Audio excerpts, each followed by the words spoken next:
ఇప్పుడు దేవుడు ఉన్నట్టే దెయ్యం కూడా ఉంటుందా? దేవుడు ఉన్నాడని నమ్ముతున్నాము, దెయ్యం ఉంది అని నమ్ముతాము.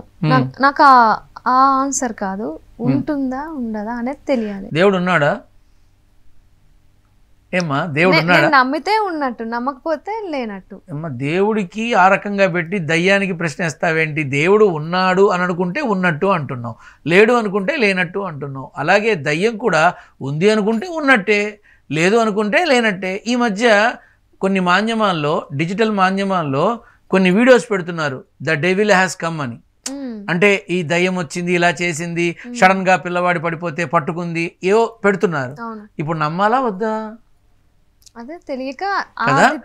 ఇది కేవలం మన వ్యక్తిగతమైనటువంటి ఆలోచనమ్మా. దేవుడు ఉన్నాడు అని నమ్మేవాళ్ళు ఉన్నారు, నమ్మని వాళ్ళు ఉన్నారని ఎలా అంటారు? దయ్యం అనేదాన్ని ఉంది అని నమ్మేవాళ్ళు ఉన్నారు, నమ్మని వాళ్ళు ఉన్నారు. చిన్నప్పుడు నా చిన్నతనంలో మా పొలంలో వెళుతున్నప్పుడు మర్రి చెట్టు మీద దయ్యాలు ఉన్నాయి, చూడ్డానికి వెళ్ళేవాడిని. పెదవది మరి నేనేం పాపం చేశాను, నాకు ఒక్క దయ్యం కూడా కనబడి చావాల. కాబట్టి ఇక్కడ ఉన్నాయి అని చెప్పడానికి లేదు, లేవు అని చెప్పడానికి లేదు. నేను చూసానా, నేను వాటితో ఏమన్నా ఆడానా? లేదు కదా. కాబట్టి తెలియని దాని గురించి మాట్లాడడం అంటే నా మూర్ఖత్వం తప్ప ఇంకొకటి లేదు. కాబట్టి నాకు అది తెలియదు.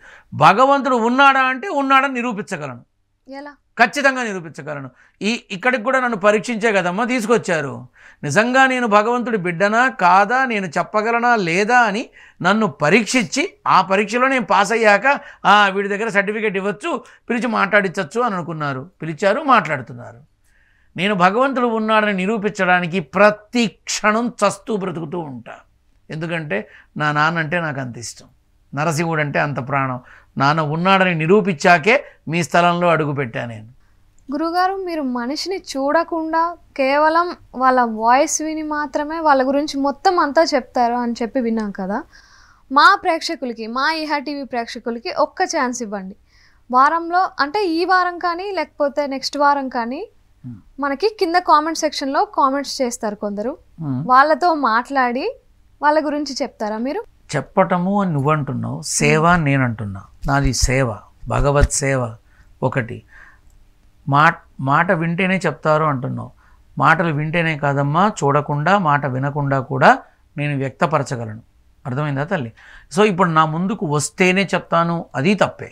నా దగ్గరికి ఇప్పుడు అమెరికాలో ఉన్నవాళ్ళు ఫోన్ చేసి మాట్లాడతారు నాతో. వాళ్ళ ఫోన్లోనే నేను వాళ్ళ గురించి చెప్తాను. కావాలంటే మీరు ఆ వివరాలు తీసుకోవచ్చు, మీరు ఎంక్వైరీ చేసుకోవచ్చు, ఇబ్బంది లేదు.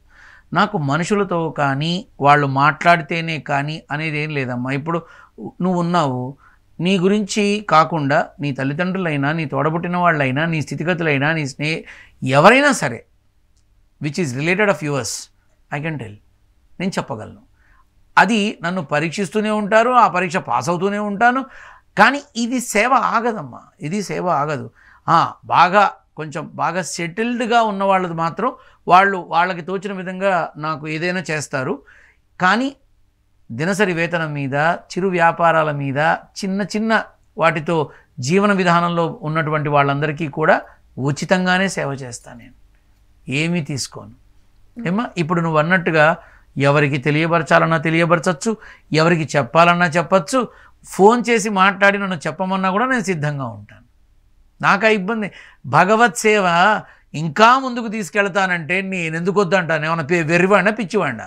నా నాన్న ఉన్నాడని నిరూపించే అవకాశం అడుగు అడుగునా దొరుకుతూ ఉంటే ప్రతి క్షణము అలానే బ్రతుకుతాను నేను.